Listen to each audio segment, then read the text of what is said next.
ओम भूर्भुवः स्वः तत्सवितुर्वरेण्यं भर्गो देवस्य धीमहि धियो यो नः प्रचोदयात्।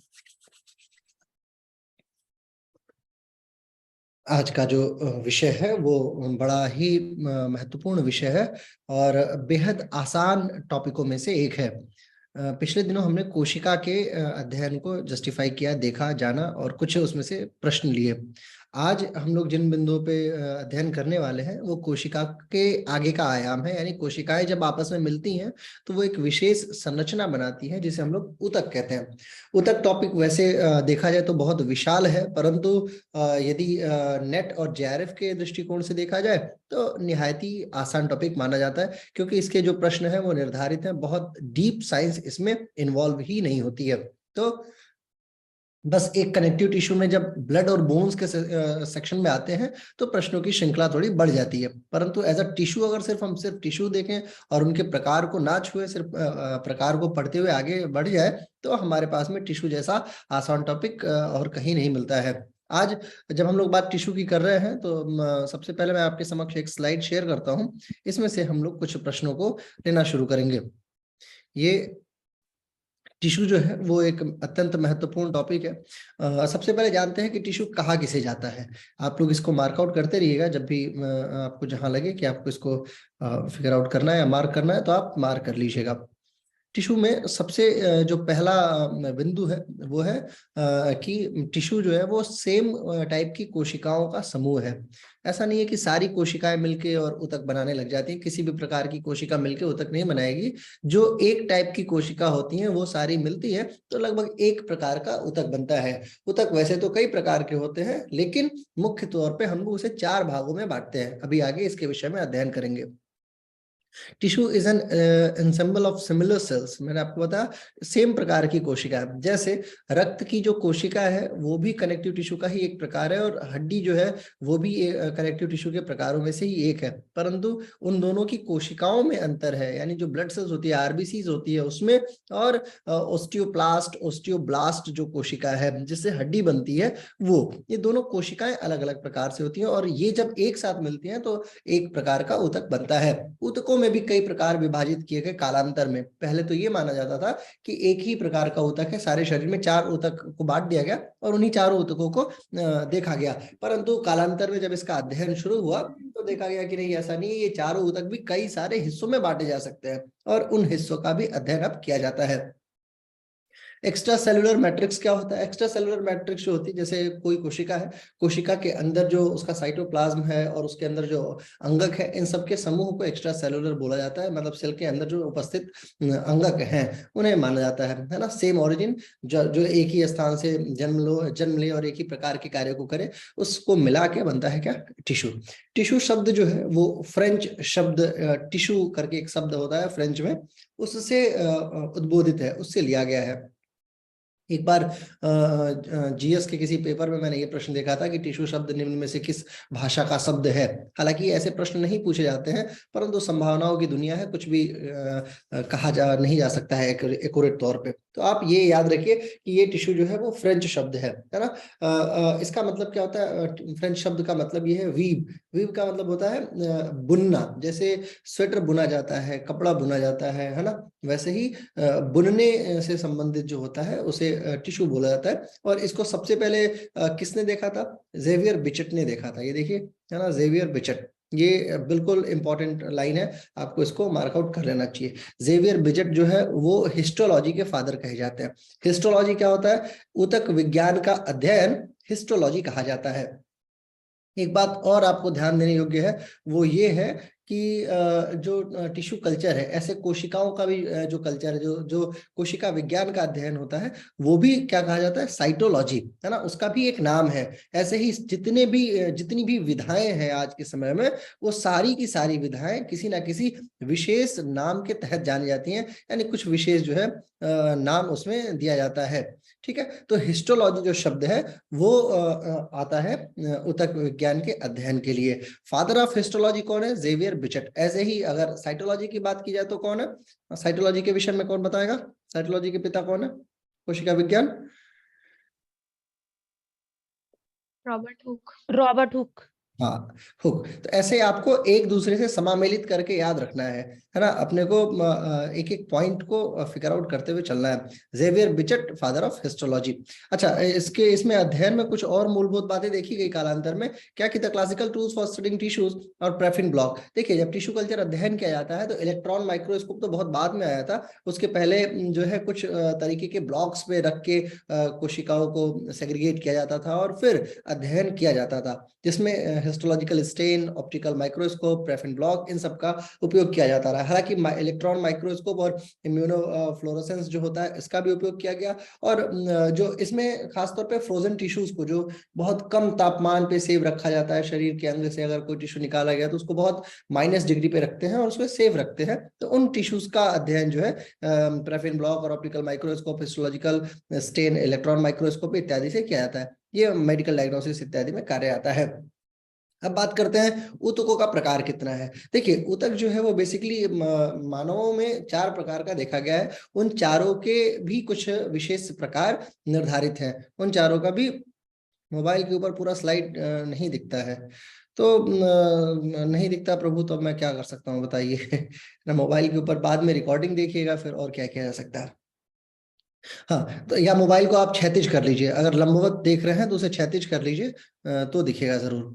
ठीक है, एनिमल टिश्यू की मैं बात कर रहा हूँ। एनिमल टिश्यू जो होता है बेसिकली 4 प्रकार का होता है और इन चारों के अंदर भी कई सारे प्रकार बांटे गए हैं। सबसे पहला जो है और सर्वाधिक महत्वपूर्ण अगर कहा जाए तो कनेक्टिव भी होता है, नर्वस भी होता है, लेकिन मस्कुलर और इपिथेलियल का भी अपनी उपयोगिता है। तो यदि उपयोगितावाद के सिद्धांत के अनुसार अगर हम बांटे तो किसी भी टिश्यू को प्रथम या अंतिम नहीं कहा जा सकता है, यानी कि सारे के सारे ऊतक बहुत महत्वपूर्ण है। क्यों महत्वपूर्ण है? क्योंकि ऊतक जो है वो उनकी जो पूरी समृद्धि है वो कोशिकाओं के होने के कारण है। यदि कोशिका नहीं होगी तो आप ये बात जान लीजिए कि आप ऊतक विज्ञान के अध्ययन को पढ़ते ही नहीं, यानी कोशिकाओं के समूह का अध्ययन हो रहा है, एक एज अ होल देखा जा रहा है, तो हम उसे ऊतक विज्ञान के अंतर्गत लाते हैं।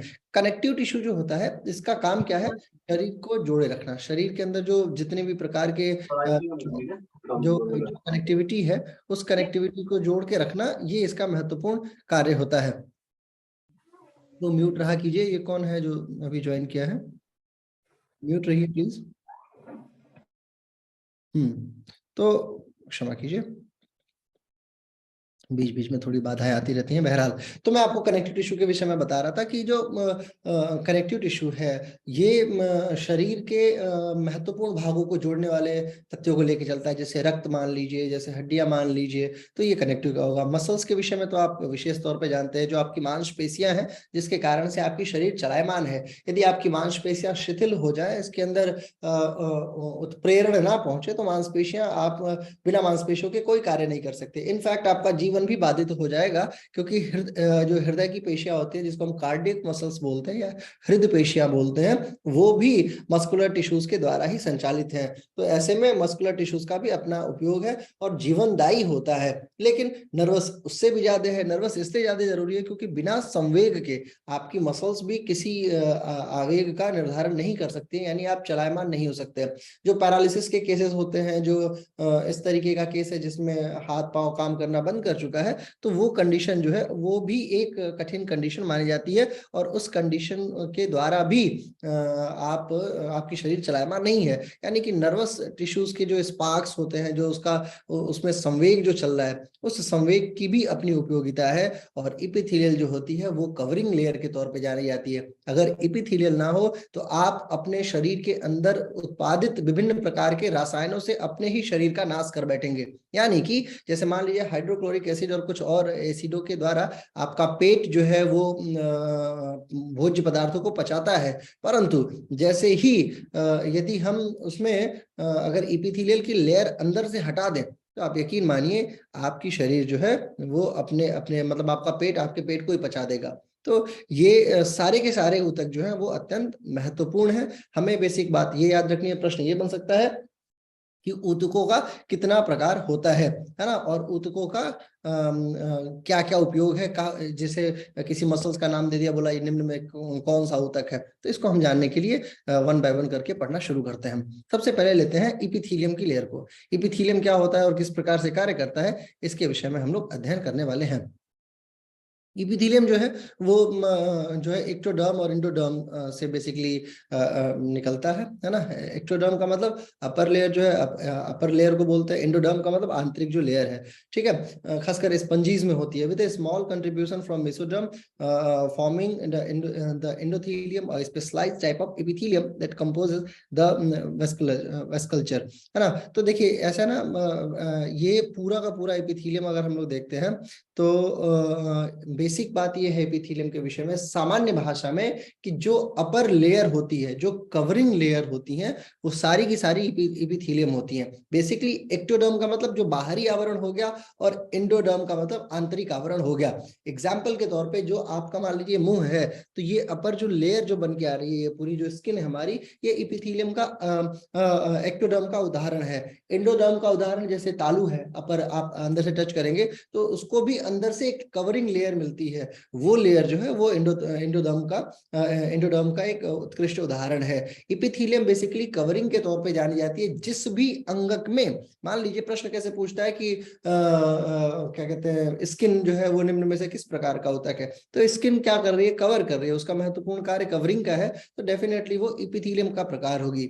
आपके सामने किसी भी अंग का नाम दिया जा सकेगा और ये पूछा जाएगा। देखिए यहाँ पे तीसरे टॉपिक में है सच एज स्किन, है ना, जो कि या डाइजेस्टिव ट्रैक्ट, डाइजेस्टिव ट्रैक्ट यानी आपकी आहार नाल में भी एपिथेलियम होती है, क्योंकि जो भोज्य पदार्थ आप खाते हैं, यदि वो मान लीजिए जैसे आप अल्कोहल पी रहे हैं, यदि ये एपिथेलियम की लेयर नहीं होगी तो वो आपके जो डाइजेस्टिव ट्रैक्ट है, जिसको इसोफेगस बोलते हैं, उसे हानि पहुंचा सकती है। तो इसलिए प्रकृति क्या करती है, आपके शरीर में एक लेयर, कवरिंग लेयर बना के चलती है, और उस कवरिंग लेयर को हम लोग एपिथेलियम के तौर पे जाने जाते हैं। एपिथेलियम टिश्यूज का महत्वपूर्ण कार्य क्या है, सेफ्टी करना, बाहर से जो भी पदार्थ आ रहा है आपके शरीर में उससे, और क्या कहते हैं, आंतरिक जो पदार्थ है उससे भी आपके अंगों की रक्षा करना, ये एपिथेलियम का एक अत्यंत महत्वपूर्ण कार्य है। सारे के सारे अंगक जो होते हैं वो लगभग लगभग एक लेयर से ढके हुए होते हैं, जिसको हम लोग एपिथेलियम की लेयर बोलते हैं, और सबसे पहले एपिथेलियम की लेयर ही ऑपरेशंस के दौरान ओपन की जाती है। अन्यथा मान लीजिए अगर आपके ऊपर एपिथेलियम नहीं होता और आप स्नान करते, तो पानी जो है वो बड़े आराम से आपके शरीर के द्वारा एब्जॉर्ब कर लिया जाता, और फिर वो आपके लिए घातक होता, क्योंकि पानी की नहाने की क्वालिटी आपको पता है कि कैसे पानी से हम लोग नहाते हैं। इसी प्रकार से इसमें जो है आगे क्या, इट्स फंक्शंस ऑफ प्रोटेक्शन। देखिए मैंने आपको बोला प्रोटेक्शन इसका महत्वपूर्ण कार्य है। सिक्रीशन, देखिए सिक्रीट करना भी एक महत्वपूर्ण कार्य है इसका। कैसे है, जैसे स्वेद, जो स्वेद ग्रंथियां होती हैं हमारी, यानी कि जो पसीने की जो ग्रंथि है, वो भी हमारे एपिथेलियम की लेयर को ही मतलब रिप्रेजेंट करती है, उससे होके ही स्वेद जो है वो बाहर जाता है। जब स्वेद बाहर जाएगा तो वो एपिथेलियम की लेयर को क्रॉस करेगा। ऐसे ही आपके पेट के अंदर जो विभिन्न प्रकार के एसिड्स निकल रहे हैं, उन सारे एसिड्स का भी जो निर्धारण करता है वो एपिथेलियम की लेयर करती है। यानी कि चीजें बाहर चली जाएंगी, सूख के वापस अंदर नहीं आएगी। ये एपिथेलियम का एक सर्वाधिक उत्कृष्ट गुण है, और ये गुण इसलिए है क्योंकि इनकी कोशिकाओं का ये गुण है। इनकी अर्धपारगम्यता ऐसी होती है, इनका गोल्जी अपैरेटस ऐसा होता है कि जो चीज बाहर चली गई उसको वापस अंदर नहीं आने देता है। हालांकि कुछ कोशिकाएं ऐसी होती हैं जिनके अंदर ये गुण होता है कि जो बाहर गया वो वापस अंदर भी आ सकता है, जिसमें कनेक्टिव टिश्यूज के ब्लड वगैरह में हम लोग ये बात देखेंगे। तो इपिथेलियम का एक कार्य ये भी है सिक्रीशन, ठीक है, एंड एब्जॉर्प्शन, एब्जॉर्ब करना भी इसका एक महत्वपूर्ण कार्य है। जैसे मान लीजिए आपकी जो जिह्वा है, जिह्वा के ऊपर जब भी हम अगर एब्जॉर्प्शन ना हो तो हम ये अंदाजा ही नहीं लगा पाएंगे कि हम खा क्या रहे हैं। मीठी चीजें खा रहे हैं, खट्टी चीजें खा रहे हैं, तीखी चीजें खा रहे हैं, या कड़वी चीजें खा रहे हैं, ये तभी जस्टिफाई होगा जब वो एब्जॉर्ब करे, है ना। आपके शरीर के ऊपर गर्म पानी से अगर नहाते हैं आप, तो आपको जो एक गर्माहट महसूस होती है, तो सबसे पहले वो लेयर एपिथेलियम को ही क्रॉस करती है, फिर नर्वस टिश्यूज जो है उसको देखता है, और नर्वस टिश्यू को, दिमाग को, ब्रेन को बताता है कि ये गर्म है या ठंडा है। तो एब्जॉर्ब करने का जो गुण है ये भी एपिथेलियम के तहत ही आता है। क्यों ये होता है ना, ये किसके द्वारा ये आपस में बटा जाता है, तो बटने के लिए ये एक इंपॉर्टेंट लाइन है, बेसल लैमिना। ये प्रश्न आया हुआ है किसी परीक्षा में, मैंने देखा है प्रश्न ये आता है कि बेसल लैमिना निम्न में से किस ऊतक का महत्वपूर्ण हिस्सा है या किस ऊतक को सेग्रीगेट करती है या बांटती है ना। तो बेसल लैमिना एपिथेलियम के लिए ही जानी जाती है, एपिथेलियम की लेयर को, एक परत को अपग्रेड करती है। और जैसे मान लीजिए घर जो बनता है, ईंट होती है, ईंट के ऊपर जो प्लास्टर लगाया जाता है, तो ईंट अब कलर, जब कलरिंग कर रहे हैं तो कलरिंग को अगर हम एपिथेलियम की लेयर मानते हैं तो प्लास्टर को क्या मानेंगे, बेसल लैमिना मानेंगे, और उसके अंदर जो ईंट है उसको हम मस्कुलर टिश्यूज मानेंगे, और उनके अंदर भी जो नर्वस टिश्यूज है वो तो एक, उनके अंदर जो सीमेंट वगैरह लगता है या जिसकी ईंट बनी हुई है ना। तो ये टोटल है एपिथेलियम के बारे में। अब the connective tissue and the muscular are derived from mesoderm. Mesoderms के विषय में आगे इसमें अभी बात करते हैं, तो देखते हैं इसमें क्या है। एपिथेलियल के विषय में बात करते हैं। एपिथेलियल जो टिश्यू है वो उसका कार्य मैंने आपको अभी बता ही रहा था एपिथेलियल के विषय में, कि सुरक्षा करना, एब्जॉर्ब करना और स्वेदांगों का बहिष्क्रमण करना। और भी कुछ इसका कार्य, कहाँ कहाँ ये पाया जाता है, सरफेस ऑफ स्किन पे, है ना। और उसके बाद एयरवेज, जहाँ पे ये जो हमारे श्वास लेने की जो रास्ते हैं उसमें, ठीक है। उसके बाद रिप्रोडक्टिव ट्रैक में, and the inner lining of digestive track, ठीक है। ये कुछ महत्वपूर्ण रास्ते हैं जहां पे इसकी उपस्थिति देखी गई है। The cells comprising an epithelial layer are linked via semipermeable tight junctions, है ना। Hence this tissue provides a barrier between the external environment and the organ, ठीक। टाइट जंक्शंस जो है वो, और सेमी परमेबिलिटी, जैसा मैंने आपको बताया कि अर्ध पारगम्यता का गुण है, कुछ चीजें बाहर जाएंगी और कुछ ही चीजें जो है वो अंदर रुकती हैं, लेकिन जो बाहर चली जाएगी वो वापस अंदर नहीं आएगी। एपिथेलियल का और भी प्रमुख कार्य है सिक्रीशन, एक्सक्रीशन और एब्जॉर्प्शन। एपिथेलियल टिश्यू जो है वो बेसिकली जो है हेल्प करती है अपने अंगकों को छोटे छोटे जीवों से, इंजरीज से, और आपके अंदर के जो फ्लूइड्स हैं उसको उसको समाप्त होने से, ठीक है। फंक्शंस क्या है एपिथेलियल का, जैसा मैंने आपको बताया पहले ही कि कवरिंग इसका महत्वपूर्ण कार्य है, लेयर बनाए रखना स्किन के तौर पे, ये इसका दूसरा कार्य है। एलिमेंट्री कैनाल और जो आपकी जो इसोफेगस है बेसिकली, उसमें उसमें एसिड्स को रिफ्लेक्ट करने के लिए, मतलब एसिड्स को बहाने के लिए ताकि आपका भोजन पचे, ये भी एपिथेलियल का ही प्रमुख कार्य है। उसके बाद फिर वेस्ट पदार्थ को शरीर में जो भी है उसको बाहर निकालने में पसीने के माध्यम से या अन्य लिक्विड्स के माध्यम से जो लेयर क्रॉस करती है, जैसे मान लीजिए यूरिन है, यूरिन एक ट्रैक को फॉलो करता है, अगर वो यूरिन प्रॉपर ट्रैक फॉलो ना करे तो आपके शरीर के लिए वो घातक हो सकता है। यूरिया आपके शरीर में अगर रह जाए तो वो बहुत ज्यादा घातक होती है, और कई बार हमारे शरीर में फंक्शंस ठीक से कार्य नहीं करते हैं तो जो यूरिक एसिड वगैरह की प्रॉब्लम होनी शुरू हो जाती है। हालांकि उसमें एपिथेलियल का योगदान नहीं है, लेकिन यूरिया हमारे शरीर के लिए घातक है। वही यूरिया यदि एपिथेलियल की लेयर से ना होके गुजरे तो डेफिनेटली हमारे शरीर में बहुत परेशानी हो जाएगी। एपिथेलियल का ये प्रमुख कार्य है। उसके अलावा कुछ पसीने को निकालना, स्लाइवा को निकालना, म्यूकस को निकालना और एंजाइम्स को निकालना, ये भी एपिथेलियल का एक प्रमुख कार्य है। एपिथेलियम के कुछ महत्वपूर्ण प्रकार हैं जो हम सभी को याद रखना चाहिए, हालांकि ये प्रश्न नहीं आता है फिर भी। Squamous epithelium, cuboidal, columnar, ciliated, glandular, है ना, नॉन केरेटिनाइज। और ये केरेटिन जो है ना, जो बाल वाला है, वो उसकी बात कर रहा है केरेटिन। और उसके बाद फिर ट्रांजिशनल एपिथेलियम, ठीक है। स्क्वैमस का मतलब हो गया क्या, कि जो क्या कहते हैं आपके खास करके स्किन वगैरह की जो लेयर होती है स्क्वैमस में। क्यूबॉइड का मतलब जो क्यूब के आधार पे हो। कॉलमनर का मतलब जो स्तंभाकार हो। सिलिएटेड का मतलब जो सीलियाज होती है, जैसे इंटेस्टाइन होती है उसके ऊपर जो सीलियाज और पैपिला होती है, तो वो सीलिएटेड का उदाहरण है। ग्लैंडर, कॉलमनर, जहाँ पे ग्रंथियां हैं वहां पे भी कुछ कॉलम बनता है। हालांकि ये प्रश्न नहीं आएगा, लेकिन जानकारी के तौर पे आपको पता रहना चाहिए कि एपिथेलियम के भी कुछ प्रकार हैं। सर अब वन क्वेश्चन। हाँ, पूछिए। अभी अभी लास्ट में पूछ लीजिएगा, वैसे बता ओके। दीजिए। सर कैरेटिन आपने जो बोला वो आजकल बहुत सारा जो है आजकल ट्रेंड में है कि कैरेटिन हेयर्स में कराना चाहिए, तो वो क्या रीजन है जो इसकी कमी से कैरेटिन मतलब कम हो जाता है बालों में और देखिए, लोग ट्रीटमेंट लेते हैं? जो ये एकदम बिल्कुल दिशाविहीन प्रश्न है हालांकि लेकिन अभी इसका इसका जो है निर्धारण मैं आपको करूंगा, बताऊंगा कि क्यों इसका जो नाम है वो कैरोटीन ट्रीटमेंट क्यों किया जाता है ना। ये बहुत ट्रेंड में है सर ना, इसलिए मैंने पूछ हाँ लिया। हाँ हाँ। सॉरी। कोई बात नहीं, ठीक है। केराटिन जो होता है बेसिकली वो प्रोटीन है, जो केराटिनाइजेशन है ना उसमें ये जो लेयर की मैं बात कर रहा हूँ, और जो बालों में केराटिन होती है वो तो प्रोटीन होता है। कई बार ऐसा होता है कि हमारे शरीर में हम जो खाद्य पदार्थ खाते हैं उसके अंदर वो प्रोटीन स्थापित नहीं हो पाता है जो हमारे बालों के लिए उपयोगी है। हम आजकल प्रोटीनों की संख्या तो देख रहे हैं, देखिए जैसे अब दालों से प्रोटीन मिलता है, पहले क्या शुद्ध दाल मिला करती थी, आजकल क्या करते हैं उसको पॉलिश कर देते हैं, पॉलिश के चक्कर में उसका जो मुख्य गुण है वो समाप्त हो जाता है। दाल गलती नहीं है तो तेल डाल के उसको गलाते हैं कैसे भी करके, है ना।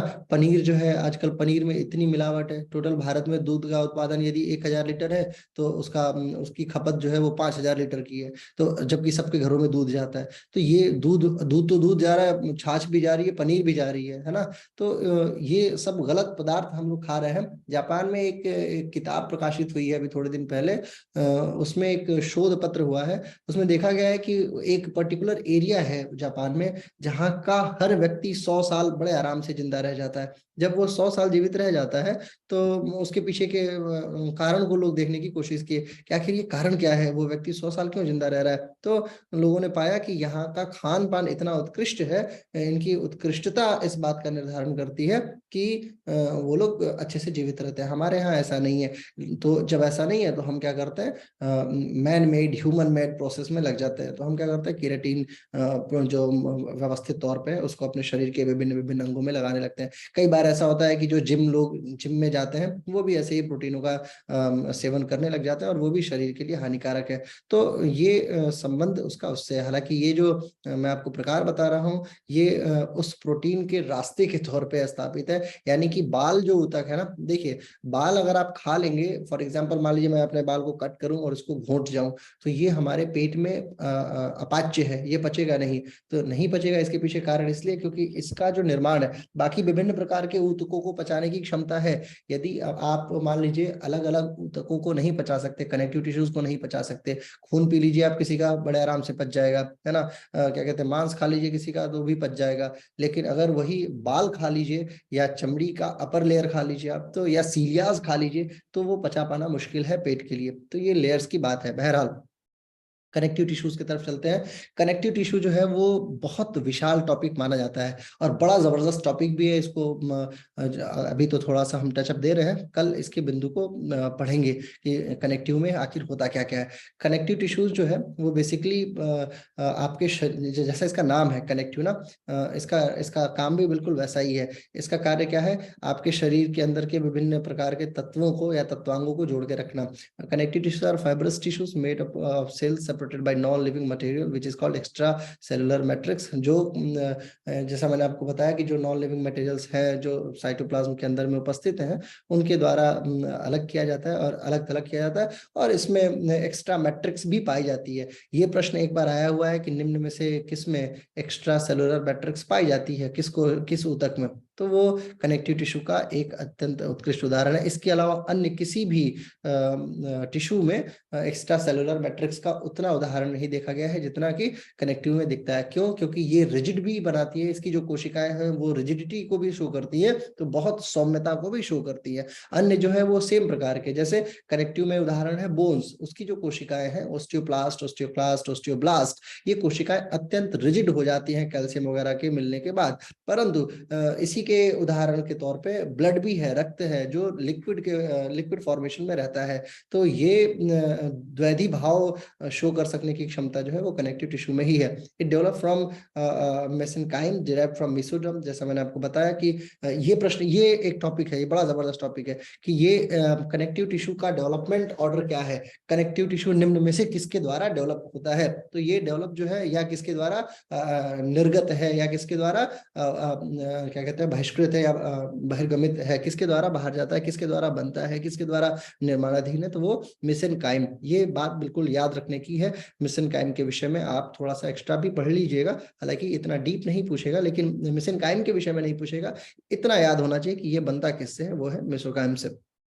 कनेक्टिव टिश्यू जो है वो अंगकों के निर्माण में बड़ा योगदान देता है। जैसे लिवर जो है वो लिवर जैसा क्यों है, वो एक है ना कि ट्रायंगल शेप में है, तो वो लिवर जैसा क्यों है। हार्ट जो है वो फिस्ट जैसा क्यों है, पेट जो है वो जे शेप जैसा क्यों है, इंटेस्टाइन्स जो है वो लॉन्गिट्यूडनल हॉरिजॉन्टल वर्टिकल क्यों है। तो इस शेप के निर्धारण में भी कनेक्टिव टिश्यू का एक बड़ा योगदान माना जाता है। क्यों? क्योंकि जैसा अंग होता है उसी आधार पर उसकी कार्य क्षमता भी देखी जाती है। जैसे पैनक्रियाज है, पत्ती जैसी संरचना है, उसमें अल्फा बीटा और गामा जो सेल्स हैं वो ऐसे निकली होती हैं और उनका क्रम भी वैसे ही निर्धारित होता है। किडनी जो होती है, बीन्स, उसमें दो जो हाइलम होते हैं, जो दो गड्ढे होते हैं दोनों किडनियों में, उसमें नस आके आराम से प्रवेश कर जाती है। यही अगर मान लीजिए किडनी का आकार हम हार्ट के जैसा कर देते तो वो बड़ा मुश्किल हो जाता। क्यों? क्योंकि जो भी यूरिन बन के जाता वो सुपीरियर वेना कवा और इंफीरियर वेना कवा से निकल नहीं पाता। ये प्रश्न मैंने एक बार अपने अध्यापक से पूछा था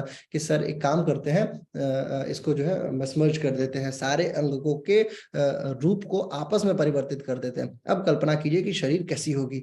तो ये प्रश्न ऐसा था, बोले कि इसमें मुझे 2 दिन का समय दीजिए आप। 2 दिन के बाद से वो एक चित्र बना के लेके आए और बाकायदा उन्होंने डिस्क्राइब किया इस विषय को। मुझे बड़ा आनंद आता है उस बात को याद करके कि सर ने एक बड़े से चार्ट पेपर पे बनाया था कि हार्ट को जो है वो लिवर जैसा बना दिया था और चेस्ट को जो है वो किडनी जैसा बना दिया था। बोले कि अगर सांस लोगे तो ये देखो सांस इसमें घूमते ही रह जाएगी, पहुंच ही नहीं पाएगी, है ना। तो सबका जो जिसका जैसा रूप है उसका कारक कौन है, तो कनेक्टिव टिश्यू ही है। इसके उदाहरण के तौर पे क्या क्या है, tendons, ligament, adipose tissues, blood और बोन, जैसा मैंने आपको बताया। ये प्रश्न बिल्कुल इंपॉर्टेंट है और मतलब हर बार पूछा जाता है कि ब्लड जो है निम्न में से कौन संयोजी ऊतक है, निम्न में से कौन तरल संयोजी ऊतक है ना। ब्लड जो है वो किस प्रकार का ऊतक है, और लोग कंफ्यूज होते ही होते हैं क्योंकि ब्लड को, बोन्स को, तो अगर ब्लड बोन दे दिया है तो लोग कंफ्यूज हो जाते हैं कि ये दोनों कनेक्टिव नहीं हो सकते, या इस तरीके की कंफ्यूजन हमेशा देखने को मिलती है। तो और ये बहुत इंपॉर्टेंट प्रश्न है। हालांकि हम लोग ब्लड और बोन को भी थोड़ा सा डिस्क्राइब करेंगे, पढ़ेंगे इसके विषय में, लेकिन फिलहाल आप इतना जानिए कि ब्लड और बोन, टेंडन्स, लिगामेंट, एडिपोज, ये सब कनेक्टिव टिश्यू का ही उदाहरण है। ठीक है। One method of classifying connective tissue is to divide into 3 parts, fibrous, connective, skeletal connective. हाँ, ये बड़ा जबरदस्त है। कनेक्टिव को बेसिकली 3 हिस्सों में जो बांटा जाता है। फाइबरस टिश्यू जो होता है जिसमें फाइब्रियस संरचना देखने को मिलती है, वो फाइबरस के तहत होता है। स्केलेटल का मतलब जो आपकी हड्डियां, जो हार्ड, जो रिजिड होती है, उसे स्केलेटल बोलते हैं। और जो क्या कहते हैं कि फ्लूइड होता है, उसमें आरबीसीज, डब्ल्यूबीसीज का जो सेगमेंट है वो आता है। कनेक्टिव टिश्यू जो है is found between other tissues everywhere in the body including the nervous system. यही इसकी खास बात है कनेक्टिव टिश्यू की कि ये आपके समस्त शरीर में चलायमान है।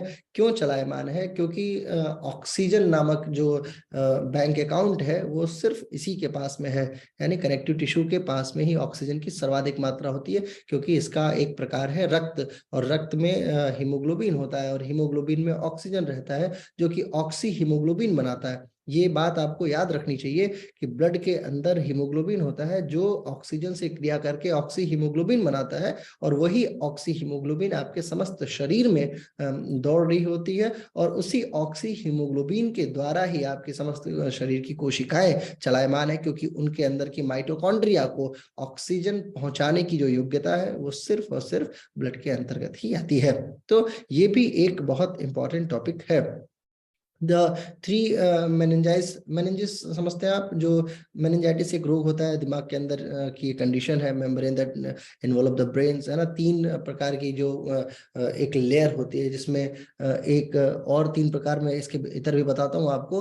तो जो पिया मैटर होता है, ग्रे मैटर होता है, व्हाइट मैटर होता है, उसकी बात भी है ना। The involve the brain and spinal cord are composed of connective tissues.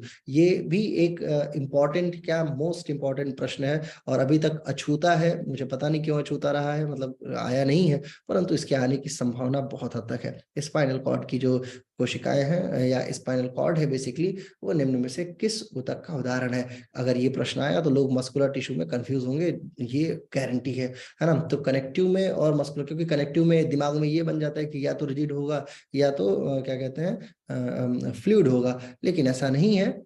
Connective जो आपका सीएनएस सिस्टम है और पीएनएस सिस्टम है, इसमें जो सीएनएस सिस्टम है उसकी बहुत सारी जो वो जो है संरचना वो पूरी तरह कनेक्टिव टिश्यू का ही है। सीएनएस का मतलब होता है central nervous system. Central nervous system में मस्तिष्क आता है, प्रमस्तिष्क आता है, और मेडुला ऑब्लोंगाटा से होते हुए आपकी स्पाइन की कॉर्ड आती है। स्पाइन नहीं आता है, स्पाइन एक अलग चीज है। स्पाइन हड्डी है, हालांकि वो भी कनेक्टिव का ही एक पार्ट है, लेकिन स्पाइन की जो कॉर्ड है वो भी कनेक्टिव का ही एक महत्वपूर्ण हिस्सा है। Blood and lymph are classed as specialised fluid connective tissue that do not contain fibre, है ना। ये बात तो जग जाहिर है कि ब्लड के अंदर फाइबर का कोई उपयोग नहीं है। और लिम्फ जो होती है, क्योंकि फ्लूइड्स की बात की जा रही है, तो कई लोग ये भी कंफ्यूज हो जाएंगे कि जो केमिकल फ्लूइड्स होते हैं वो भी कनेक्टिव के ही उदाहरण के तौर पे आएंगे। मैंने आपको बताया कि non living extra cellular matrix की बात की जा रही है, जबकि जो आपके हाइड्रोक्लोरिक एसिड्स है उनका एक अलग प्रकार है, उसको आप फ्लूइड में मत गिनिएगा, ब्लड के टाइप वाले फ्लूइड में मत गिनिएगा। तो जो ब्लड का टाइप है वो, और लिम्फ का क्या कार्य है, लिम्फ जो है वो सुरक्षा तंत्र बनाती है आपके शरीर में कुछ स्पेसिफिक जगहों पे, उनकी आर्मी बेस के तौर पे आप कहिए कि जैसे जो अंडर आर्म्स है यहाँ पे आर्मी बेस है ना। ऐसे ही जो जहाँ पे जॉइंट्स होता है उसके नीचे के आसपास में अधिकतर जगहों पे देखा गया, जैसे घुटने के नीचे का जॉइंट है वहां पे लिम्फ नोड्स होती हैं। आपने देखा होगा एक रोग होता है जिसमें क्या होता है, वेरिकोज वेन्स बन जाता है। वेरिकोज वेन्स जो है, जैसी वो जक्सामेटागुलरी जैसी वो जो संरचना होती है, वैसा ही कुछ कुछ लिम्फ नोड्स का भी हिसाब किताब होता है। लिम्फ नोड्स का एक उदाहरण बड़ा जबरदस्त है, जो आपके गले के बिल्कुल बीचों बीच जो लटक रहा है, वो हिस्सा लिम्फ नोड्स का एक बड़ा उत्कृष्ट उदाहरण माना जाता है। ठीक है, इसका चलते आगे। All are impressed in the body order. The cell of connective tissues include fibroblast, adipocytes, macrophages, mast cells और ल्यूकोसाइट्स। जैसा मैंने बताया आपको कि ये कोशिकाओं के नाम है, leukocytes, mast cells, macrophages, adipocytes, है ना, फाइब्रोब्लास्ट। एडिपोज जो होते हैं ये बेसिकली आपके फैट के तौर पे सेफ होता चलता चला जाता है। मस्कुलर की लेयर और एपिथेलियल की लेयर के बीच में बड़े आराम से संतुलित होकर ये सेफ रहता है। जिनका पेट निकलता जाता है ना, उसमें इन महोदय का बहुत बड़ा योगदान है। तो ये भी कनेक्टिव के तहत ही आता है। द टर्म कनेक्टिव टिश्यू जो है वो बेसिकली 1830 में जो पीटर मुलर के द्वारा निर्गत किया गया था, और इसको बेसिकली जर्मन वैज्ञानिक ने दिया है। इसको विंडेज वेब बोलते थे, लेकिन जोहानस पीटर मुलर जो है उन्होंने ये टर्म कॉइन किया था, जिसको बाद में कनेक्टिव नाम दिया गया अंग्रेजी में। The tissue was already recognised as a distinct class in 18th century. 18वीं शताब्दी की शुरुआत में ही, यानी 1790 वगैरह के आसपास, 95 वगैरह के आसपास ही इसको जस्टिफाई कर दिया गया था, लेकिन पूरी तरीके से अध्ययन जो है वो 1830 के आसपास में किया गया है। आगे बढ़ते हैं। कनेक्टिव टिश्यूज जो है उसका क्या है हिसाब किताब। कनेक्टिव टिश्यूज प्रॉपर एक पूरी तरीके से जो कनेक्शन से संबंधित है, वो इसका एक प्रमुख प्रकार है। उसके बाद स्पेशल कनेक्टिव टिश्यूज का भी एक प्रकार देखा जाता है। हालांकि ये डीप है, ये पूछेगा नहीं, लेकिन फिर भी एक तौर पे आपको पता होना चाहिए कौन कौन से प्रमुख प्रकार हैं। कनेक्टिव टिश्यूज प्रॉपर का एक प्रकार हो गया, स्पेशल कनेक्टिव टिश्यूज का एक प्रकार हो गया। ठीक है, तो ये दो महत्वपूर्ण प्रकारों में, और इसके अंदर भी कई प्रकार से बांटा जाता है, जिसमें फ्लूइड हो गई, है ना, उसके बाद फिर सपोर्टिव कनेक्टिव हो गया। तो ये आपस में दो तीन प्रकार से बट जाते हैं। अब बात करते हैं कनेक्टिव टिश्यू का फंक्शन। सबसे ज्यादा फंक्शन मुझे लगता है कनेक्टिव टिश्यू का ही होता है, क्योंकि इसके पास काम की कमी नहीं है।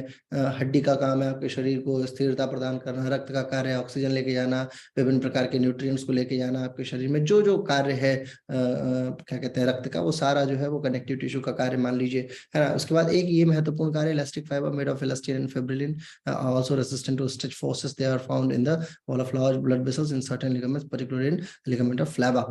तो ये बेसिकली जब आपके शरीर में, मान लीजिए अगर मैं आपको पकड़ के खींचूं, तो ऐसा तो है नहीं कि आप मेरे हाथ को, जैसे मान लीजिए आपने कॉकरोच पकड़ लिया और उसके पैर को ऐसे पकड़ के खींचेंगे तो बड़े आराम से खींचा जा सकता है। लेकिन आपके हाथ को अगर कोई पकड़ के खींचे तो बहुत बहुत मतलब जितनी क्षमता है उस क्षमता से भी लगभग दोगुनी क्षमता लगाने के बाद ही वो टूटेगा। ऐसा नहीं कि आप उसको खींच के बाहर लेके चले जाएंगे। इसके पीछे भी बहुत बड़ा उपयोग जो बल कार्य करता है वो कनेक्टिव टिश्यू का ही बल कार्य करता है। यही इलास्टिसिटी का गुण होता है योग के विद्यार्थियों में, कुछ में नेचुरल होता है, कुछ में नहीं हो पाता है। जो बड़े आराम से बेंड हो जाते हैं, बड़े आराम से फॉरवर्ड या बैकवर्ड बेंडिंग करते हैं या ट्विस्टिंग करते हैं। ट्विस्टिंग वाले आसनों में ही पता लग जाता है कि कनेक्टिव टिश्यू की उपयोगिता कितनी है। तो ये कुछ इसका महत्वपूर्ण कार्य है। इसके अलावा फिर जो है ये एक महत्वपूर्ण टॉपिक है, third last, another type of relatively undifferentiated connective tissue is the mucous connective tissue. ये एक प्रकार है mucous connective tissue known as Wharton's jelly found inside the umbilical cord. Umbilical cord का मतलब होता है जो बच्चा जन्म लेता है, माता से और बच्चे के बीच में जो एक नाड़ होती है, जिसको हिंदी में नाड़ी शब्द बोला जाता है, वो उसे अम्बिलिकल कॉर्ड बोलते हैं। तो उसमें एक जेली होती है म्यूकस, है ना। जब उसे कट करते हैं तो वो उसके बाद थोड़े दिनों के बाद से अम्बिलिकल कॉर्ड को रख दिए जाने के बाद वो सूख जाती है, परंतु जब तक वो जली रहती है, जिसको वाटन नामक एक वैज्ञानिक ने ढूंढा था, उनके नाम पे वाटन जेली, वहां भी कनेक्टिव टिश्यू ही पाया जाता है। ठीक है। इसके अलावा अब तीसरा जो टिश्यू है वो है muscular tissue. Muscular tissue as usual 3 प्रकार का है। सबसे पहला जो है वो हार्ट हार्ट मसल्स जो होती हैं, वो इसका एक महत्वपूर्ण प्रकार है, जिसको कार्डियक भी बोलते हैं। और ऐच्छिक और अनैच्छिक पेशियां। ऐच्छिक पेशी मतलब जिसको आप अपने इच्छा के अनुरूप मूव कर सकते हैं, और दूसरी जो है तीसरी अनैच्छिक पेशी, यानी जो आपकी इच्छा के अनुरूप कार्य नहीं करती है। यही मस्कुलर टिश्यूज के प्रमुख प्रकार में है। इसमें प्रोटीन का बड़ा जबरदस्त उपयोग है। Among many other muscle protein presents two regulatory protein, troponin और ट्रोपोमायोसिन। ये प्रश्न भी अभी तक अछूता रहा है, और इसके भी आने की संभावना बन सकती है अगर कोई एनाटॉमिस्ट अगर पेपर बना दिया तो। ट्रोपोनिन और ट्रोपोमायोसिन, जैसे आप अभी कैरोटीन के बारे में पूछ रहे थे ना, आपको कैरोटीन क्या है कि बालों, जिसका बाल गिरता है वो कैरोटीन थेरेपी कराने चला जाता है। ऐसे ही जिसकी मसल्स जो है वो बहुत वीक हो जाती हैं, बहुत काम नहीं कर पाती हैं, खासकर पैरालिसिस वाले केसेस में, तो उसमें बहुत उपयोगिता है ट्रोपोनिन और ट्रोपोमायोसिन का। ट्रोपोमायोसिन जो है वो बेसिकली मायोसिन, एक्टिन, ये सब प्रोटीन जो है वो बेसिकली आपके शरीर के, आपके मसल्स को रिलैक्स और इरेक्ट करने और भगाने, दौड़ने, इन सब में उपयोग होते हैं। तो इनका भी हिसाब किताब किसके द्वारा रखा जाता है? मस्कुलर टिश्यूज के द्वारा ही। ठीक है। Muscle tissues very with function and location in the body. आपके शरीर में जिस जिस प्रकार की मसल्स होती है उसका उस प्रकार का कार्य है। जैसे पैर की मसल्स का कार्य है कि आपके शरीर को, आपके शरीर के वजन को बहुत आराम से स्थिरता पूर्वक रखे। यही यदि आप पैरों के बजाय हाथ पे खड़े हो जाएंगे तो आपकी शरीर जो है वो सेम वजन से भी आप जो है बड़ा अनयूजुअल फील करेंगे, बड़ा अनइथिकल फील करेंगे। तो ये दोनों कंडीशन जो है वो किसके द्वारा संपादित है? आपके मसल्स टिश्यूज के द्वारा। जैसी उपयोगिता आप करेंगे वैसा ही मस्कुलर टिश्यू का डेवलपमेंट होता चलता चला जाता है। यदि मान लीजिए जो लोग जिम करते हैं वो मस्कुलर टिश्यूज को ही डेवलप करने में लगे रहते हैं, वो कोशिश करते हैं कि मसल्स का डेवलपमेंट हो और जितना हो सके प्रोटीन के द्वारा दिया जा सके। प्रोटीन जो है वो मसल्स के लिए बड़ा उपयोगी होता है। प्रोटीन के करीब करीब 150 से ज्यादा प्रकार ढूंढे जा चुके हैं जो मस्कुलर टिश्यूज के लिए उपयोगी साबित होते हैं, है ना। जिसमें मायोसिन का मैंने आपको नाम बताया, एक्टिन का नाम है, उसका कंट्रेसाइट हो गया, ट्रोपोमासिन हो गया, ट्रोपोनिन हो गया। ये कुछ रेगुलेटरी प्रोटीन्स के तौर पे स्थापित है। ठीक है। मसल्स, उसके बाद जो मैमल्स होते हैं उसमें बेसिकली मैंने आपको बताया कि 3 प्रकार से देखा जाता है, स्केलेटल और striated muscles tissue, smooth muscles tissue यानी नॉट स्ट्रेटेड, उसका फिर कार्डियक मसल्स, वही ऐच्छिक, अनैच्छिक और हृदय पेशियां, वही मस्कुलर के ही उदाहरण में। जब मसल सिस्टम हम पढ़ते हैं, मस्कुलर सिस्टम, तो उसमें ये आता है। Other tissues in skeletal muscles include tendon and perimysium. देखिए कनेक्टिव टिश्यू में भी आपने देखा होगा, अभी आप देखिए यहाँ पे कि लिगामेंट्स की बात की थी। यहाँ पे ना दिखाता हूँ मैं आपको, लिगामेंट्स की हम लोग बात कर रहे थे, और ये रहा टेंडन्स की बात कर रहे हैं, लिगामेंट की बात कर रहे हैं, एडिपोज की बात कर रहे हैं।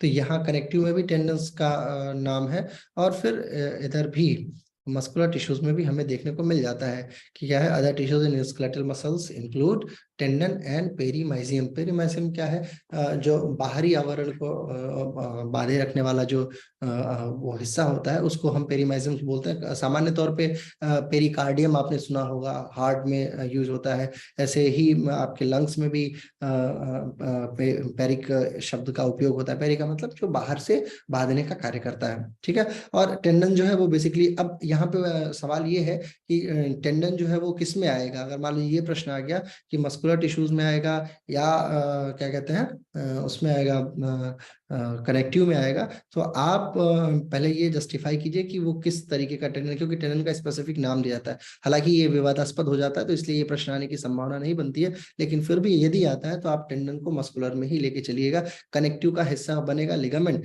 है ना, लेकिन टेंडन जो है वो बहुत हद तक मस्कुलर का हिस्सा माना जा सकता है। क्यों? क्योंकि इसमें मस्कुलर्स वाले जो गुण होते हैं वो ज्यादा होते हैं। कनेक्टिव में कनेक्टिव वाला जो गुण है, जो बांध के रखने वाला, यानी मसल्स को बांध के रखने वाला वाला गुण, ये थोड़ा सा इसमें मेरे हिसाब से कम होता है। हालांकि लिगामेंट उस कार्य को फुलफिल करता है, इसलिए लिगामेंट को मैं कनेक्टिव में मानता हूँ। और टेंडन को खासकर पेरीमाइजियम टेंडन्स जो होते हैं, जो बाहरी आवरण को बांधने वाले, आंतरिक आवरण को तो फिर भी कनेक्टिव में लिया जा सकता है, लेकिन जो बाहरी आवरण का है वो मस्कुलर टिश्यू का हिस्सा बनता है। अब देखते हैं स्मूथ एंड कार्डियक मसल्स जो है वो इनवॉलेंट्री चल रही है, यानी कि आपकी इच्छा के का उसको कोई फर्क नहीं पड़ता है, वो अपने हिसाब से अपना कार्य कर रही है। और कार्डियक मसल्स पे आपका कोई कंट्रोल नहीं है। ये भी निर्धारित कौन करता है? Muscular tissue. किसके हेल्प से? नर्वस सिस्टम के हेल्प से। ऑल ऑफ द सडन मान लीजिए कि आप अभी अभी आप सांप देख लेते हैं, तो आपके अंदर जो गति होती है तेजी से, कार्डियक मसल्स उस समय बहुत तेजी से कार्य करना शुरू कर देते हैं, क्योंकि आपको बहुत रेस्पिरेशन की आवश्यकता पड़ती है, अत्यधिक श्वास की आवश्यकता पड़ती है, क्योंकि एनर्जी चाहिए। एनर्जी के लिए माइटोकॉन्ड्रिया को श्वास चाहिए, तभी वो एनर्जी प्रोड्यूस करेगी। और सांस तभी आएगी जब खून तेजी से दौड़ेगा, और खून तेजी से दौड़ाएगा कौन? हार्ट। हार्ट तेजी से पंप करेगा, तभी खून बहुत तेजी से दौड़ना शुरू करेगा, और फिर आप हाँफना शुरू करेंगे और जल्दी जल्दी सांस लेंगे। और जब जल्दी जल्दी सांस लेंगे तो एनर्जी खुद ही आपके अंदर स्टिंग जैसी एनर्जी आ जाएगी, और आप दौड़ना शुरू कर देंगे तूफान की तरह। तो ये जो है, ये सारा का सारा सिस्टम किसके द्वारा कंट्रोल है? नर्वस सिस्टम के द्वारा में। कार्डियक जो मसल्स होती हैं वो बेसिकली नर्वस सिस्टम के द्वारा कंट्रोल होती है, लेकिन आपकी इच्छा के अनुरूप नहीं होती है। ठीक, ये मस्कुलर टिश्यूज के विषय में कुछ विशेष बात है। लास्ट वाला टॉपिक बड़ा इंपॉर्टेंट है। The different muscles types very in their response neurotransmitters के द्वारा। न्यूरोट्रांसमीटर का मतलब ये है कि आपके न्यूरॉन्स जो है अगर कोई संदेश प्रेषित करते हैं, तो उस संदेश को सुनने के बाद आपकी मसल्स कैसा परफॉर्म कर रही हैं। फॉर एग्जाम्पल, मान लीजिए कि अभी जो है आपको कुत्ते की आवाज सुनाई दी पीछे, और वो बहुत तेजी से दौड़ता हुआ आ रहा है, या शेर की आवाज सुनाई दी, तो आपके पैर बाय डिफॉल्ट भागना शुरू कर देंगे। वो न्यूरो ट्रांसमिट हो चुका है। आप मान लीजिए रोटी बना रहे हैं, आपने गर्म तवे पे हाथ रख दिया, तो जो गर्मी महसूस होगी, आपका हाथ बहुत तेजी से पीछे आएगा, तो जो वो पहुंचा आपके मस्तिष्क तक, वो था न्यूरॉन्स का काम था वो। लेकिन जो ये हाथ की मसल्स यहाँ से पीछे हटी, इसके पीछे मस्कुलर टिश्यू का बहुत बड़ा योगदान है। कई बार हार्मोन्स भी जो है वो शरीर को उत्तेजित करते हैं, और इसमें कुछ हार्मोन्स के नाम जो है एसिटाइलकोलिन, नोराड्रेनालिन, एड्रेनलिन, है ना। और एड्रेनलिन का तो पूरा परिवार ही जितना है वो घातक होता है, वो आपके मस्कुलर टिश्यूज में बहुत बड़ा योगदान देता है। बिना एड्रेनलिन की फैमिली के कोई भी हार्मोन्स के द्वारा आपके मस्कुलर टिश्यूज के अंदर जो है वो उपयोगिता साबित नहीं की जा सकती है। तो वो भी जो है कहीं ना कहीं न्यूरोट्रांसमीटर्स के द्वारा ही उपयोगी होता है। योग में एक सिद्धांत आता है इंद्रिय संयम का। इंद्रिय संयम का जो सिद्धांत है वो बेसिकली एड्रेनलिन और न्यूरोट्रांसमीटर्स और मस्कुलर टिश्यू के लिए ही उपयोगी होता है। अगर आप इंद्रिय संयमित रखते हैं, यानी कि कान, नाक, मुंह, जिह्वा, त्वचा, इन सब का संयम रखते हैं, तो ये आपके मस्तिष्क के प्रेरण के लिए बहुत उपयोगी है। और यही एड्रेनलिन जो आपके लिए घातक बनता है, वही एड्रेनलिन आपके लिए लाभदायक होता है। इसको फाइट एंड फ्लाइट भी बोलते हैं शायद। तो ये एड्रेनलिन है जो बहुत तेजी से आपके अंदर जज्बा उत्पन्न करता है कि आप अब भागना शुरू कीजिए, है ना, या आप अब इस कार्य को करना शुरू कीजिए, वो एड्रेनलिन ही है। ठीक, नाइट्रिक एसिड जो होता है ये, और ऑक्सैलिक एसिड, और दो चार एसिड होते हैं, जिसके कारण से आपकी जो मसल्स है वो बेसिकली थकान महसूस करती है। जैसे मान लीजिए आप 10 बार उठी बैठी कीजिए, 50 बार कीजिए, 100 बार कीजिए, तो आपकी मसल्स, थाइस की जो मसल्स है वो थकान महसूस करेंगी। इसमें कुछ प्रमुख एसिडों का उपयोग है। जब वो एसिड जो होता क्या है, ऑक्सीजन जल्दी जल्दी आप ले नहीं पाते हैं, ऑक्सीजन नहीं ले पाते हैं, तो वो फिर मसल्स में एसिड बनना शुरू होता है, मसल्स के पास एसिड सेफ होना शुरू होता है, और वो एनारोबिक प्रोसेस के कारण से आपकी मसल्स जल्दी टायर्डनेस को फील करती हैं, और वो थकान फिर आपके शरीर के द्वारा अलग अलग पोस्चर्स में स्थापित होता है। मसल्स टिश्यूज को देखा जाए तो स्केलेटल, कार्डियक, स्मूथ जो है, उसका फिर स्ट्रेटेड मसल्स टिश्यू, ये प्रकार नहीं पूछा जाता है हालांकि, लेकिन फिर भी आपको एक तौर पे जानना चाहिए। हार्ट जो होता है, मायोकार्डियम है ना, पेरिकार्डियम, जैसा मैंने आपको बताया 3 लेयर होती है हार्ट में, तो उसके विषय में बात की जा रही है। पेरिकार्डियम, मायोकार्डियम, है ना। Involuntary control by autonomic nervous system, ANS जो है, जो आपके मस्तिष्क के द्वारा कंट्रोल नहीं हो सकता, वो स्वयं से चल रहा है, और इसमें नर्वस टिश्यूज का बहुत बड़ा योगदान होता है। नर्वस टिश्यू जो है वो इसकी उपयोगिता का सबसे महत्वपूर्ण पार्ट सेंट्रल नर्वस सिस्टम का यही है कि जब आप इस प्रकार से अध्ययन करते हैं कि आप अपने आप को इतना कंट्रोल करने की कोशिश करते हैं कि आप अपने कार्डियक मसल्स तक को कंट्रोल कर पाए, तो उसमें नर्वस टिश्यू का उपयोगिता साबित होती है और ये आसान कार्य नहीं माना जाता है। एवरेज एडल्ट मैन जो होते हैं उनमें 42% स्केलेटल मसल्स होती हैं as the percentage of body mass, और एवरेज जो महिलाएं हैं उसमें लगभग 36% है। हालांकि प्रतिशत वाले प्रश्न कभी नहीं पूछे जाते हैं किसी भी परीक्षा में, क्योंकि जितने वैज्ञानिक हैं प्रतिशत को लेके श्योर नहीं होते हैं, इसलिए प्रतिशत वाले प्रश्नों को अवॉइड किया जाता है। बस इसके बाद आगे अगर हम बात करते हैं डेवलपमेंट की बात, हाँ डेवलपमेंट वाला ये पहला ही टॉपिक बड़ा इंपॉर्टेंट है। All muscles are derived from proximal mesoderm. ये आप एक चीज देखिए, ये याद कर लीजिएगा, कोशिकाओं में कौन से, जैसे एपिडर्म होती है, मेसोडर्म होती है, एंडोडर्म्स होती है, किस डर्म्स के द्वारा जो है वो उसका डेवलपमेंट हो रहा है। हालांकि ये डीप साइंस है, लेकिन फिर भी एक टचअप आपको पता होना चाहिए कि मस्कुलर टिश्यूज की डेवलपमेंट में कौन उपयोगी है, प्रैक्सिमल है, और उसके बाद फिर कनेक्टिव में कौन है, मेसोडर्म है, ऐसे एपिथेलियम में कौन है, एंडोडर्म है। तो ये आपको याद रहना चाहिए जिसका जो जो नाम है, ठीक है। प्रैक्सिमल जो है वो बेसिकली एम्ब्रियोज की लेंथ में जो सोमाइट्स होती हैं उनके द्वारा डेवलप करता है ना। एम्ब्रियो का मतलब होता है भ्रूण अवस्था में, जब आप भ्रूण, जब स्पर्म और ओवम मिलके जाइगोट का निर्माण करते हैं, वहां से जो डेवलपमेंट शुरू होती है, उस डेवलपमेंट पे ये कोशिकाएं उपयोगी साबित होती हैं। कई बार जो है कुछ बच्चे जो है पूरी तरीके से डेवलप नहीं हो पाते हैं उनके शरीर में, उसका कारण क्या है, प्रैक्सिकल मेसोडर्म ही माना जाता है। ठीक, इसके अलावा हम बस इसके आगे की सारी चीजें बहुत ज्यादा डीप में है, लेकिन फिर भी आप इसका स्क्रीनशॉट रखिएगा। अगर इसमें आपको कोई बात पूछने में समझ में ना आए तो आप कभी भी मेरे से पूछ सकते हैं। आगे बढ़ते हैं नर्वस टिश्यूज की तरफ। नर्वस टिश्यूज जो है, मैंने आपको बताया टिश्यू से इतना डीप नहीं आता है, मैंने स्लाइड में रखा हुआ है, क्योंकि आप इसको फिर भी एक बार अपने नजर से भी एक बार देखिए। मैं आपको थोड़ा सा बता देता हूँ, थोड़ा सा आप भी पढ़िए, फिर कुछ प्रश्न बनेंगे आपके, उन प्रश्नों का भी हम लोग जिक्र किया जाए, ठीक है। नर्वस टिश्यू जो है ये हमारे शरीर का चौथा और अंतिम टिश्यू है। नर्वस टिश्यू जो है इसको न्यूरल टिश्यू भी बोला जाता है। और ये प्रश्न कई बार आने की संभावना है कि निम्न में से कौन संवेदनाओं का संवहन करता है ना। कनेक्टिव हो गया, मस्कुलर हो गया, निम्न में से कोई नहीं हो गया, या न्यूरल हो गया। अब आप बोलेंगे यार न्यूरल नर्वस होता है, न्यूरल कौन सा आ गया, तो न्यूरल को लेके कंफ्यूज मत होइएगा, न्यूरल और नर्वस लगभग एक ही है। The nervous system regulate and control body functions and activity.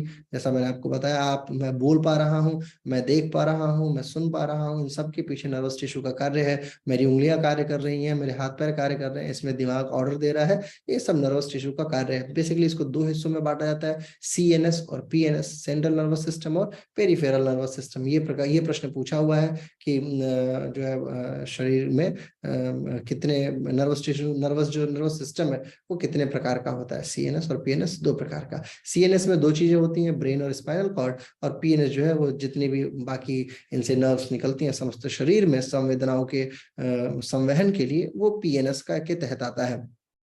It compressed of neurons, जैसा मैंने आपको बताया। बेसिक यूनिट क्या है नर्वस सिस्टम की, ये प्रश्न आया है। निम्न में से नर्वस सिस्टम यानी तंत्रिका तंत्र की मूलभूत इकाई है, तो तंत्रिका तंत्र की मूलभूत इकाई क्या है, न्यूरॉन है। और ये बात आपको बिल्कुल गांठ बांध के रखनी है कि न्यूरॉन ही इसकी मूलभूत इकाई है। ये नहीं कि कोशिका टिप करके चलाना, कि सर ने बताया था कि फंडामेंटल यूनिट है, तो फंडामेंटल यूनिट तो कोशिका ही नहीं। नर्वस टिश्यू की जो फंडामेंटल यूनिट के तौर पर जानी जाती है वो न्यूरॉन्स है। हालांकि न्यूरॉन्स भी सेल का ही एक प्रकार है, लेकिन फिर भी आप न्यूरॉन स्पेसिफिक है, वो नर्वस सिस्टम का ही फंडामेंटल यूनिट माना जाता है। तो ये जो है वो संवेदनाओं को ग्रहण करता है और फिर अकॉर्डिंग टू नीड सीएनएस और पीएनएस में भेजता है।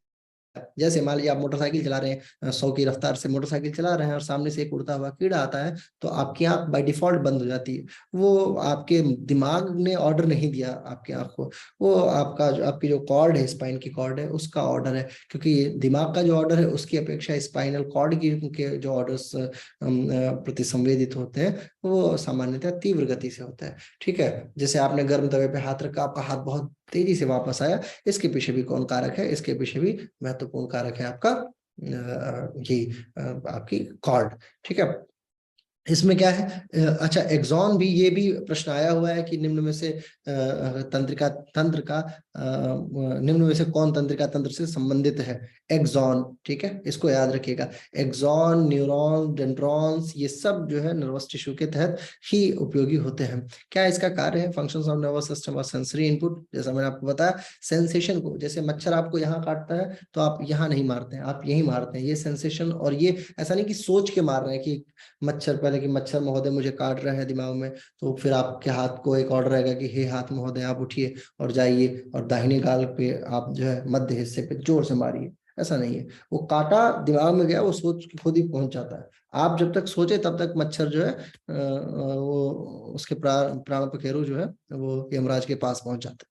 तो ये जो बहुत तीव्रता से कार्यक्रम चलता है, ये कार्यक्रम नर्वस सिस्टम के द्वारा होता है और ये कंटिन्यू चल रहा होता है। इनफैक्ट आप सो रहे होते हैं तो भी, अगर मान लीजिए सोते सोते समय, जिन बच्चों का नर्वस सिस्टम कमजोर होता है वो सोते समय यूरिन कर देते हैं, जो छोटे बच्चे होते हैं, क्योंकि उनका और बूढ़े लोगों का दिमाग जो है, यानी नर्वस सिस्टम जो है वो धीरे धीरे स्लो डाउन होता है या स्लो होता है, बाद में तीव्र होता है। बच्चों का और बूढ़ों का तो जब तक वो तीव्र हो तब तक वही तीव्र हो जाते हैं, यानी वो निपट जाते हैं।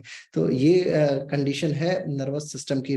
आपके मसल्स को कॉन्ट्रैक्ट करना, मसल्स को उपयोगी बनाना, ये भी अगर मान लीजिए तंत्रिका तंत्र ही ना हो तो आपका पूरा का पूरा मस्कुलर सिस्टम उपयोगी हो ही नहीं सकता। इसके अलावा ग्लैंड्स जो है वो भी बहुत उपयोगी है, उसके पीछे भी इसी का कार्य है। क्या कहते हैं, नर्वस टिश्यूज का ही कार्य है। होमोस्टेसिस का मतलब होता है जल से संबंधित जो जो जल विनिमय बना के रखना है, आपके शरीर में जो लिक्विड है उसको बनाए रखना। आपको प्यास लगती है, इसके पीछे भी नर्वस सिस्टम का कार्य है। यदि नर्वस सिस्टम ना हो तो आप तो प्यासे मर जाएं, क्योंकि ठंडी के दिन में आप सुबह से शाम तक में 4 गिलास पानी भी नहीं पीते होंगे, 1-2 गिलास में काम चल जाता है, वो भी खाने को घोटने के लिए पीने वाले लोग इसमें ज्यादा होंगे, है ना। ऐसे ही याद करके कोई नहीं पीता होगा कि चलो यार 2 घंटे हो गए पानी पी लेते हैं। तो इसके पीछे अगर ये नर्वस सिस्टम ना हो, नर्वस टिश्यूज ना हो, तो आपके शरीर में द्रव को बनाए रखना बड़ा मुश्किल हो जाएगा। और मेंटल एक्टिविटी, यानी कि जो कैलकुलेशंस होती हैं, सोचना, जो अभी आप पेपर 1-2 में दोनों में लगाने वाले हैं, जिसमें जब आपका रीजनिंग आएगी ना तो आपको नर्वस टिश्यू याद आएगा। बिना उस समय अगर नर्वस टिश्यू आपका ठीक नहीं है तो आपका कार्य जो है वो तो जय हिंद जय भारत है ही उस समय।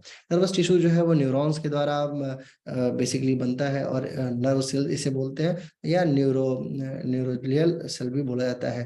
जैसा मैंने आपको बताया कि इसको नर्वस टिश्यू को और भी क्या बोला जाता है, न्यूरल टिश्यूज भी बोला जाता है। तो न्यूरोजियल टिश्यूज या न्यूरोजियल सेल्स के नाम तौर पे भी इसे हम लोग जानते हैं। जो है बेसिकली ये 4 प्रकार का न्यूरोजिया जो होती है ये देखी जाती है सीएनएस में, जिसमें पहला है astrocytes, microglial cells, ependymal cells and oligodendrocytes.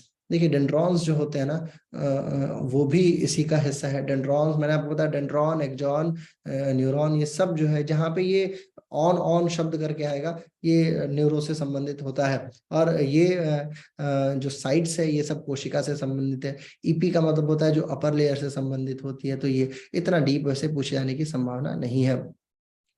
ये जो न्यूरोलिया जो है वो पीएनएस में बेसिकली जो है इसको 2 हिस्सों में बांटते हैं, सैटेलाइट कोशिकाओं में और श्वान की कोशिकाएं। श्वान जो थे वो एक वैज्ञानिक थे, उन्होंने इसके विषय में खोज किया था, बस। इसके अलावा और इसमें अत्यंत कुछ भी महत्वपूर्ण नहीं है, क्योंकि ये बहुत डीप में जाता है।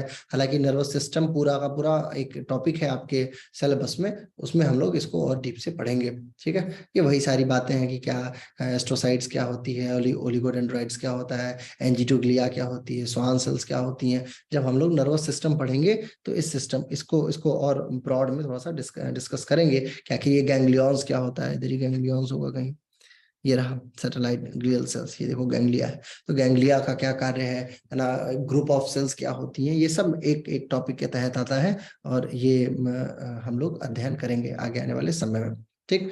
उसके बाद कुछ प्रश्न हैं जो हमेशा से लिए जाते रहे हैं।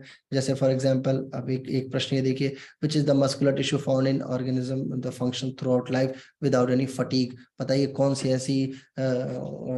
सा ऐसा ऊतक है जो पूरे जीवन पर्यंत कार्य करता है बिना थके हुए। तो वो है कार्डियक मसल्स, जीवन पर्यंत चलती रहती हैं, कभी उसमें थकान नहीं होती है। और इसलिए नहीं होती क्योंकि उधर जो है वो एसिड से नहीं बनता है। आपको पता है ना कि किन एसिडों के द्वारा हमारी मसल्स थकान को महसूस करती हैं, किसी को पता है ये बात कि हमारे शरीर में कौन सा एसिड बनता है जिसके कारण से मसल्स थक जाती हैं। Lactic acid. Lactic acid, lactic acid और भी एक दो उसमें बाद में कुछ वैज्ञानिकों ने एक दो और एसिड्स को ढूंढा है, लेकिन लैक्टिक एसिड की महत्ता ज्यादा मानी जाती है। लैक्टिक एसिड की फॉर्मेशन कार्डियक मसल्स में नहीं होती है। प्रश्नों का जो उपक्रम है मैं आपको वो बताने की कोशिश कर रहा हूँ, वो ये है। पहला प्रश्न ये हो गया। फिर दूसरा, connective tissue in human being lack fibre, निम्न में से कौन सा ऐसा संयोजी ऊतक है जिसमें फाइबर नहीं होता है? तो अभी मैंने आपको बताया था थोड़ी देर पहले कि ब्लड में फाइबर उपस्थित नहीं होता। ब्लड के अलावा और एक कौन सा मैंने बताया आपको, कौन बताएगा? ब्लड के अलावा किसी एक और में भी फाइबर नहीं होता है?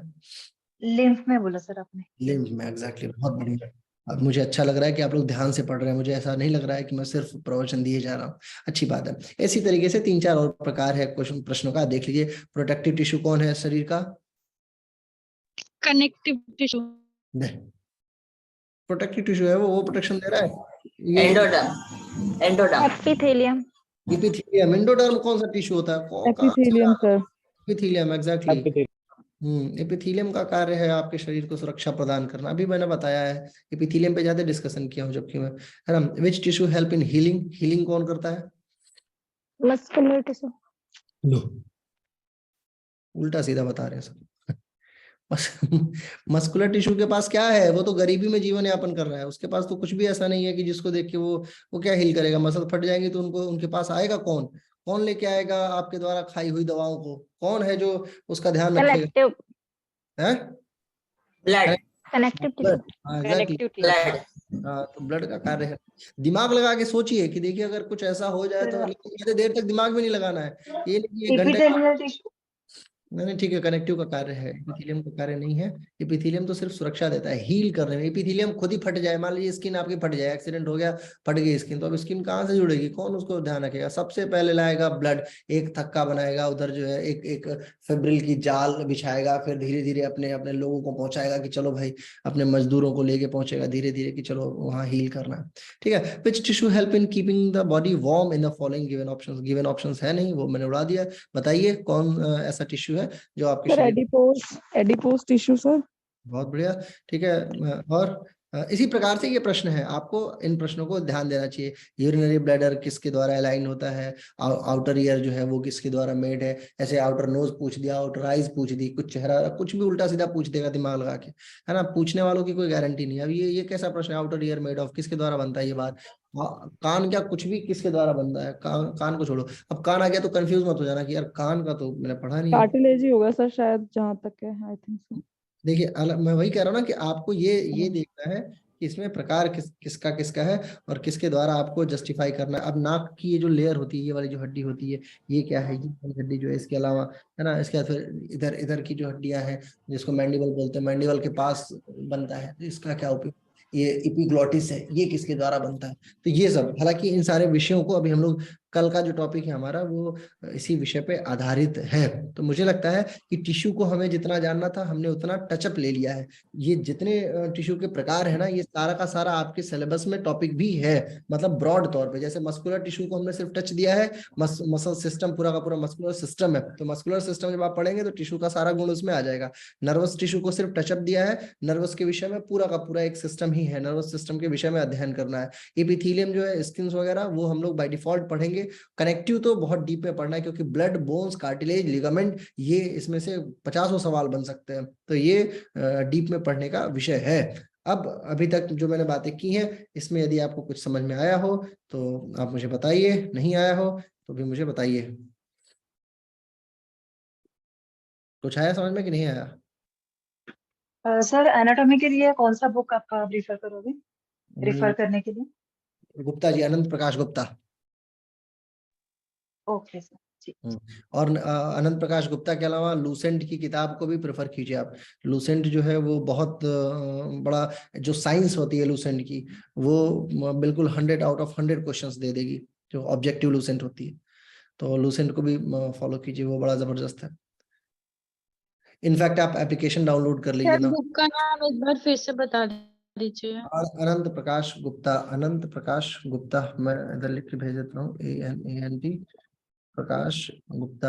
हालांकि अनंत प्रकाश गुप्ता जो है वो ऑप्शनल नहीं है, बहुत ब्रॉड किताब है, आप उसको पढ़ते जाएंगे तो उसमें क्वालिटी होती है। उसको किताबों को पढ़ने का भी एक प्रकार है ना। ऐसा नहीं कि उसको अब एक एक पन्ना करके पढ़ते चले जाएं, बस ये है कि मार्कआउट करते चले जाइए कौन कौन सा जो है प्रश्न इंपॉर्टेंट है। हालांकि अनंत प्रकाश गुप्ता से सारे प्रश्न मिल जाते हैं नेट के एग्जाम में, तो और लूसेंट भी इसमें बहुत उपयोगी है।